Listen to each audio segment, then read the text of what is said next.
Bagel sandwich আমার বেশ পছন্দের একটা ব্রেকফাস্ট। আজকে সেটা কিভাবে বানাই তোমাদের সাথে শেয়ার করছি।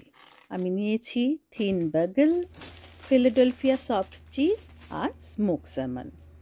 এবার বেগেলটাকে ওপেন করে চাইলে তুমি একটু টোস্ট করেও নিতে পারো। আর আমি আজকে টোস্ট করতে ইচ্ছা হলো না, মন চাইলো না, সেজন্য আর টোস্ট করিনি।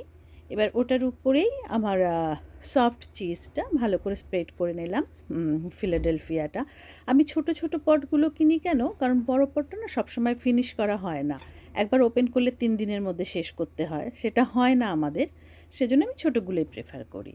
আর স্মোক স্যামন প্রথমে বেশ ভালোবাসে, খুবই ভালোবাসে, আমি ভালোবাসি, সেই জন্য খুব বেশি নিই না, কারণ স্মোক স্যামনটা না একটু সল্টি হয়, সেজন্য আমি অল্পটাই পছন্দ করি।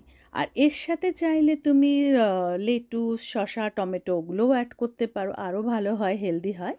আমি একটু ব্ল্যাক পেপার দিয়ে দিলাম, ব্যাস, সিম্পল আমার ব্রেকফাস্টের জন্য বেগেল স্যান্ডউইচ রেডি। এবার আমি করব পেপারমিন্ট টি, আমার প্রিয়। ব্যাস খুবই সোজা, পেপারমিন্ট টি ব্যাগটা দিয়ে দিলাম, গরম জল, ফুটন্ত গরম জল দিয়ে দিলাম, হয়ে গেল ঝিঙ্কু। এবার এনজয়।